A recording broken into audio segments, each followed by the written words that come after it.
ایک مرتبہ آپ حج کے لیے روانہ ہوئے تو ہر چند قدم پر جائے نماز بچھا کر 2 رکعت نماز پڑھتے، یہاں تک کہ 12 سال بعد مکہ مکرمہ پہنچے۔ فرماتے تھے کہ یہ دنیا بادشاہوں کا دربار نہیں کہ یک بارگی وہاں پہنچ جائیں۔ اس مرتبہ حج سے فارغ ہو کر واپس آ گئے اور مدینہ منورہ میں زیارت رسول اللہ صلی اللہ علیہ وآلہ وسلم کے لیے حاضر نہ ہوئے۔ فرمایا کہ زیارت روضہ مقدسہ کو حج کے تابع بنانا خلاف ادب ہے۔ اگلے سال روضہ مقدسہ کی زیارت کے لیے علیحدہ احرام باندھا۔ راستے میں ایک شہر میں داخل ہوئے تو لوگ آپ کے گرد اکٹھے ہو گئے۔ پھر جب شہر سے نکلے تو ایک ہجوم آپ کے پیچھے ہو لیا۔ آپ نے یہ منظر دیکھ کر پوچھا کہ یہ لوگ کون ہیں اور کیا چاہتے ہیں؟ جواب ملا کہ یہ سب لوگ آپ کے ساتھ ہی رہیں گے۔ آپ نے ان لوگوں کو اپنے سے دور کرنے کے لیے نماز فجر کے بعد انہی کی طرف متوجہ ہو کر یہ آیت پڑھی، بے شک میں ہی اللہ ہوں، میرے سوا کوئی معبود نہیں، پس تم میری عبادت کرو۔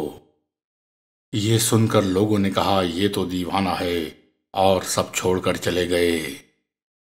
جب آپ نماز پڑھتے تو اللہ تعالیٰ کے خوف اور شریعت مطہرہ کی تعظیم کے سبب آپ کی سینہ مبارک کی ہڈیوں سے چرچراہٹ کی آواز نکلتی جو لوگوں کو سنائی دیتی۔ ایک روز آپ ایک امام کے پیچھے نماز پڑھ رہے تھے۔ جب نماز سے فارغ ہوئے تو امام نے آپ سے پوچھا، اے شیخ، آپ کوئی کام نہیں کرتے اور نہ ہی کسی کے سامنے دست سوال دراز کرتے ہیں، آپ کھاتے کہاں سے ہیں؟ آپ نے فرمایا، ٹھہرو، میں نماز کا اعادہ کر لوں، کیونکہ جو شخص اپنی روزی دینے والے کو نہیں پہچانتا اس کے پیچھے نماز جائز نہیں۔ آپ فرماتے ہیں کہ جس کام کو میں مؤخر سمجھتا رہا وہ سب سے مقدم نکلا، اور وہ میری والدہ ماجدہ کی رضا تھی۔ میں جو کچھ ریاضات اور مجاہدات اور مسافرت میں ڈھونڈتا رہا وہ اسی میں پایا، کیونکہ جب میں سفر سے واپسی پر اپنے مکان کے دروازے پر پہنچا اور دروازے سے کان لگا کر سنا تو والدہ ماجدہ وضو کرتے ہوئے یہ ارشاد فرما رہی تھیں، یا اللہ، میرے مسافر کو راحت سے رکھنا اور بزرگوں سے اس کو خوش رکھ کر اچھا بدلہ دینا۔ یہ سن کر میں زار و قطار روتا رہا اور آنسوؤں سے منہ دھوتا رہا۔ پھر دروازے پر دستک دی تو والدہ ماجدہ نے پوچھا کون ہے؟ میں نے عرض کیا کہ آپ کا مسافر۔ انہوں نے دروازہ کھول کر شرف ملاقات بخشا اور فرمایا، تم نے اس قدر طویل سفر اختیار کیا کہ روتے روتے میری بصارت ختم ہو گئی اور تیرے غم سے میری کمر جھک گئی۔ ایک رات آپ کی والدہ ماجدہ نے پانی طلب کیا۔ آپ پانی لینے گئے، کوزے میں پانی نہ تھا، گھڑے میں دیکھا تو وہ بھی خالی تھا۔ چنانچہ پانی لینے کے لیے ندی پر گئے اور جب واپس آئے تو والدہ محترمہ سو چکی تھیں۔ شدید سردی کا موسم تھا۔ آپ پانی کا کوزہ ہاتھ میں اٹھائے کھڑے رہے۔ جب والدہ ماجدہ کی آنکھ کھلی تو پانی پیا اور آپ کو دعاؤں سے نوازا اور فرمایا کہ کوزہ نیچے کیوں نہ رکھ دیا؟ عرض کیا کہ میں ڈرتا رہا کہ آپ بیدار ہو کر پانی طلب فرمائیں اور میں شاید اس وقت حاضر نہ ہوں۔ آپ رحمت اللہ علیہ ارشاد فرماتے ہیں کہ اسی طرح ایک اور موقع پر والدہ محترمہ نے فرمایا کہ آدھا دروازہ بند کر دو۔ میں صبح تک سوچتا رہا کہ کون سا آدھا بند کروں، دائیں طرف کا یا بائیں طرف کا، تاکہ والدہ صاحبہ کے حکم کے خلاف نہ ہو۔ صبح کے وقت مجھے وہ سب کچھ مل گیا جس کو میں ڈھونڈتا تھا، اور پھر آپ کو وہ مقام حاصل ہوا کہ حضرت جنید بغدادی رحمت اللہ علیہ جیسے اکابر بھی پکار اٹھے، بایزید ہماری جماعت میں ایسے ہیں جیسا کہ فرشتوں کی جماعت میں جبریل علیہ السلام، اور دیگر سالکین کے میدان کی انتہا بایزید کے میدان کی ابتدا ہے۔ حضرت ابو علی جوزجانی رحمت اللہ علیہ سے ان الفاظ کی نسبت سے سوال کیا گیا جو حضرت بایزید رحمۃ اللہ علیہ سے لوگوں کو اپنے سے دور کرنے کے لیے منقول ہے۔ انہوں نے جواب دیا کہ ہم بایزید کے حال کو تسلیم کرتے ہیں۔ شاید وہ الفاظ ان کے غلبہ حال یا حالت سکر میں صادر ہوئے ہوں۔ جو شخص بایزید کا مقام حاصل کرنا چاہے اسے بایزید کی طرح مجاہدہ نفس کرنا چاہیے تاکہ وہ بایزید کے مقام کو سمجھ سکے۔ ایک دفعہ آپ مکہ مکرمہ سے واپس آ رہے تھے کہ راستے میں ہمدان سے قسم، جو ایک قسم کا پھول ہوتا ہے، اس کا بیج خرید کر اپنے خرقے میں باندھ لیا۔ بستان آ کر جو کھولا تو اس میں چند کیڑے نظر آئے۔ فرمانے لگے کہ میں نے ان کو بے وطن کیا ہے۔ پھر دوبارہ ہمدان جا کر کیڑوں کو ان کے وطن پہنچا کر واپس آئے۔ ایک روز آپ نے صحرا میں اپنا کپڑا دھویا۔ ایک عقیدت مند جو ساتھ تھا عرض کرنے لگا، اسے انگوروں کی دیوار پر لٹکا دیتے ہیں۔ آپ رحمت اللہ علیہ نے ارشاد فرمایا کہ انگوروں کی دیوار میں میخ نہ گاڑو۔ اس نے عرض کیا کہ درخت پر لٹکا دیتے ہیں۔ فرمایا ایسا نہ کرنا کہ درخت کی شاخیں ٹوٹ جائیں۔ عرض کیا کہ گھاس پر پھیلا دیتے ہیں۔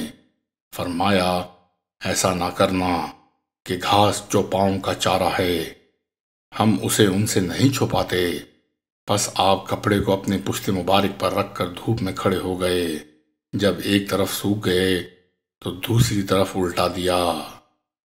ایک مرتبہ آپ جامع مسجد میں تشریف لے گئے اور اپنا عصا مبارک زمین میں گاڑ دیا۔ اس کے پہلو میں ایک شیخ نے اپنا عصا گاڑا ہوا تھا۔ اتفاق سے آپ کا عصا اس شیخ کے عصا پر گرا، جس سے وہ بھی گر پڑا۔ شیخ نے جھک کر اپنا عصا اٹھایا اور گھر کو روانہ ہو گیا۔ آپ نے اس کے گھر جا کر معذرت کی کہ آپ کو جھکنے کی زحمت اس وجہ سے اٹھانا پڑی کہ میں نے اپنا عصا اچھی طرح نہ گاڑا تھا، ورنہ آپ کو یہ تکلیف نہ اٹھانا پڑتی۔ ایک مرتبہ کسی نے بتایا کہ فلاں جگہ ایک بہت بڑے بزرگ ہیں۔ آپ ان کی ملاقات کو گئے اور جب ان کے پاس پہنچے تو انہوں نے جانب قبلہ تھوکا۔ آپ یہ دل خراش منظر دیکھ کر واپس تشریف لے آئے اور فرمایا اگر اس شخص کو طریقت کی ذرہ برابر بھی خبر ہوتی تو اس طرح خلاف ادب کام وقوع پذیر نہ ہوتا۔ آپ کے گھر سے مسجد کا فاصلہ 40 قدم تھا، مگر باوجہ تعظیم مسجد کبھی بھی راستے میں نہیں تھوکا۔ آپ کے پاس ایک اونٹ تھا جس پر اپنا اور مریدوں کا سامان لاد کر چلتے۔ ایک دن سامان لاد کر کہیں تشریف لے جا رہے تھے کہ ایک شخص نے کہا کہ بیچارے اونٹ پر کس قدر بوجھ لاد دیا گیا ہے۔ آپ نے ارشاد کیا کہ غور سے دیکھو، اونٹ پر کوئی بوجھ نہیں ہے۔ اس نے دیکھا تو بوجھ 1 ہاتھ اونچا تھا۔ فرمایا سبحان اللہ، عجیب معاملہ ہے کہ اگر میں اپنا حال تم لوگوں سے پوشیدہ رکھوں تو ملامت کرتے ہو، اور اگر ظاہر کروں تو اس کو تم لوگوں کی طاقت نہیں ہے۔ پھر اس شخص سے فرمایا کہ تم میں سے بعض لوگوں کو میری زیارت سے لعنت ہوتی ہے اور بعض پر رحمت ہوتی ہے۔ لعنت اس وجہ سے کہ جب وہ لوگ میرے پاس آتے ہیں اور مجھ پر اس وقت خاص حالت غالب ہوتی ہے، وہ مجھے اپنے آپ میں نہیں پاتے اور میری غیبت کرتے ہیں۔ دوسرے لوگ آئے حق کو مجھ پر غالب پا کر معذور رکھتے ہیں، ان پر رحمت ہوتی ہے۔ ایک مرتبہ ارشاد فرمایا کہ دل چاہتا ہے کہ قیامت کے دن دوزخ کی طرف اپنا خیمہ نصب کر لوں کہ وہ مجھے دیکھ کر پست و ٹھنڈی ہو جائے اور خلق خدا کو راحت ملے۔ پھر فرمایا کہ ایک بار میں نے خواب میں اللہ تعالیٰ کو دیکھا۔ میں نے عرض کیا یا اللہ، تجھ تک پہنچنے کا راستہ کس طرح سے ہے؟ اللہ تعالیٰ نے فرمایا یعنی اپنے نفس کو چھوڑ اور آ۔ پھر ارشاد کیا کہ نماز سے سوائے کھڑے ہونے اور روزے سے سوائے بھوکا رہنے کے کچھ حاصل نہ ہوا۔ مجھے تو جو کچھ ملا اللہ رب العزت کے کرم و فضل سے ملا ہے، نہ کہ عمل سے، کیونکہ جب تک اللہ سبحانہ و تعالیٰ کا فضل و کرم شامل حال نہ ہو، جہد و سعی سے کچھ حاصل نہیں ہوتا۔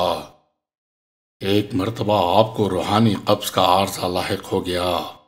عبادت سے نا امید ہو کر ارادہ باندھا کہ بازار سے زنار خرید کر کمر میں باندھ لوں۔ بازار جا کر ایک زنار کی قیمت دریافت کی تو دل میں خیال آیا کہ 1 درہم ہوگی، مگر دکاندار نے اس کی قیمت 1000 درہم بتائی۔ آپ سن کر خاموش ہو گئے۔ ہاتف غائب نے آواز دی کہ جو زنار تو باندھے اس کی قیمت 1000 درہم ہی ہونی چاہیے۔ اس پر آپ کا دل خوش ہو گیا کہ اللہ جل شانہ کی عنایت ان کے شامل حال ہے۔